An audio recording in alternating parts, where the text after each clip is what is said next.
When I first moved to Australia with my UK driver's licence, I honestly thought I'd be absolutely fine. I'd been driving for years, I'd logged loads of kilometres, I was very confident. So when I arrived in Brisbane, I got in the car and started thinking, how different can it really be? And that confidence lasted up until the moment I realised that there are these 10 things that no one warns you about when driving in Australia as a tourist. They don't warn you when you land, they don't warn you when you rent a car, sometimes they don't even warn you if you search it up on Google. So that's exactly why I created this video, so you can learn from my mistakes. Because if you're driving here assuming your instincts will save you, then this first situation is especially important for you. Number one, not knowing how to do a hook turn. In the UK, back where I'm from, I've never seen a hook turn in my entire life, and it's not something they teach you in driving lessons at all whatsoever. So when I first encountered one of these, I think I was actually in the passenger seat, and I said to my brother-in-law, "What on earth is that? That's not right." So a hook turn, otherwise known as a two-stage turn. So a hook turn is a traffic move where instead of turning from the right lane before you get to the traffic lights, you actually move into the left lane and then you drive out into the hook turn area, not,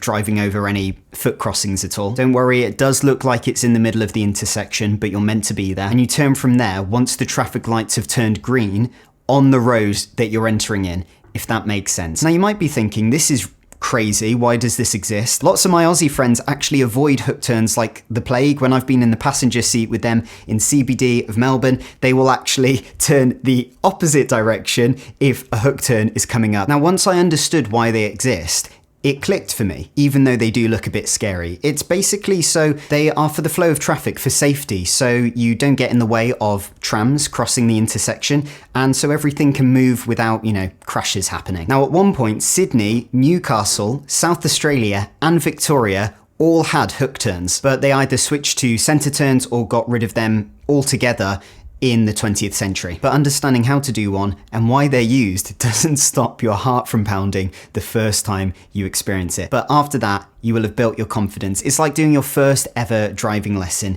It's terrifying, but once you get a few under your belt, you start realizing, I can do this. Now, if this video is helping so far, hit that like button so other people can see it. Number two, not using the left turn lane properly. The first time I pulled up to a big Australian intersection, the one with all the different lanes, my brain did a little 90s computer error sound because I had no idea what was going on. The thing is, everything looks familiar in Australia, especially as a Brit who already drives on the left side of the road. It's easy for me. And yet I felt like I was about to fail my driving exam in front of a load of strangers, even though I wasn't taking one. But I realized very quickly that in the UK, yes, we would have a left turning lane to turn left at a big intersection, but it's not its own little lane with a sort of dividing island like you can see on screen.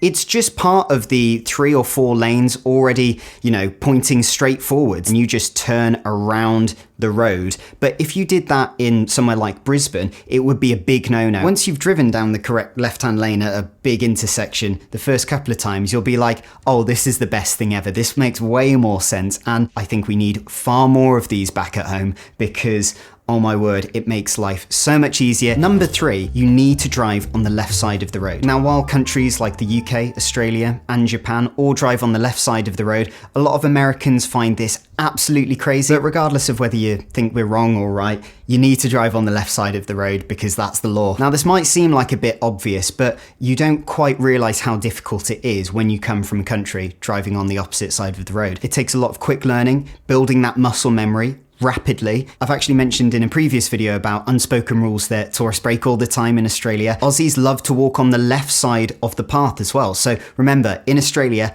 drive on the left side of the road, walk on the left side of the path. Honestly, if you're that worried about driving on the left side of the road because you're not used to it, watch a few videos of Australians who filmed a point of view in, their car. It will just get your brain used to seeing that, feeling it a little bit more. But don't worry, after 30 to 60 minutes of driving, it will start to feel very, very natural. But it did make me wonder how many near misses that some tourists have without realizing they're even making these mistakes. Because number 4 is not using a roundabout properly. Again, as a Brit, I'm quite smug because we adore the roundabout in the UK. It's our go-to intersection, it really is. Now, some people mistake these cute little circular junctions for just merging generally into the traffic when they see a gap, even if there's traffic coming from the right, even if someone's pulling out from the right exit. Do not do this. The golden rule with roundabouts is you give way to the right. If there's a car about to pull out and go around the roundabout on the right, just stay where you are. Don't go yet,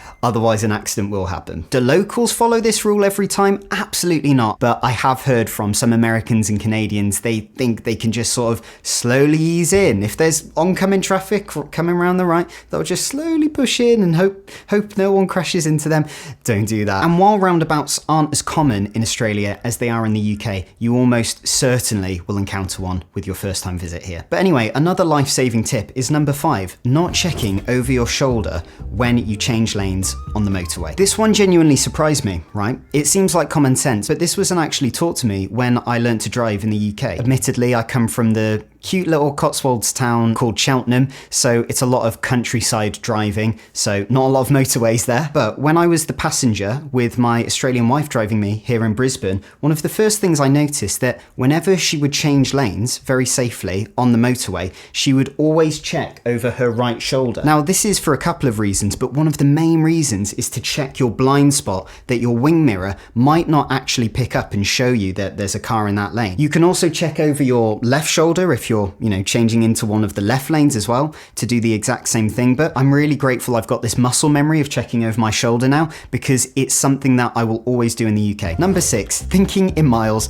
not kilometers. Let me tell you a little story. I moved to Australia completely for love. I fell in love with my Aussie wife on an acting job in Japan. After 2020 to 2022 happened and we both had to move back to our separate home countries, I was desperate to see her, but the borders weren't open to tourists yet. As soon as they were, I booked that flight immediately. I flew within like 3 days of booking the flight. I was so excited to see her, but I did zero research in Australia. I get there, she picks me up, and all these signs are saying like 50, 60 for the speed limits of the road. And I thought, what, you guys drive 60 miles an hour down this lovely suburban road? She goes, no, it's in kilometers, you silly boy.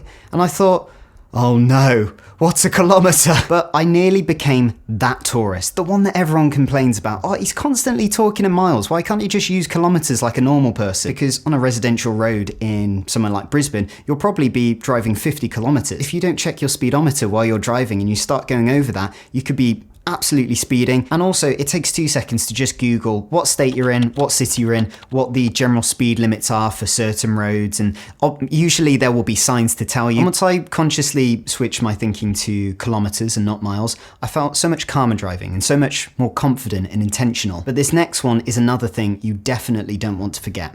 Number 7 is driving without your driver's license on you. I'll admit this one feels slightly inconvenient, but it's super important. There are some countries and some states in the world that, don't expect you to drive with your driver's license on you. But Australia, the majority of the country expects you have it on you at all times when you're in the car. Now, it's important to mention that in Australia, whether you should be physically carrying your driver's license on you or not completely depends on the state or the territory you're in. Some could fine you on the spot. Others might give you a grace period to turn up to your local police station to present that driver's license. Some states even accept digital IDs as you carrying your license on you. But there are a lot of state differences, so quick fire. New South Wales, South Australia, Northern Territory, Tasmania, and Australian Capital Territory, you have to have your license on you when driving, otherwise you'll get a fine. Queensland, you have to have your license on you when driving if you're a learner or provisional driver. Western Australia, you need to drive with your license to avoid a fine, but you're given a grace period to produce it at a police station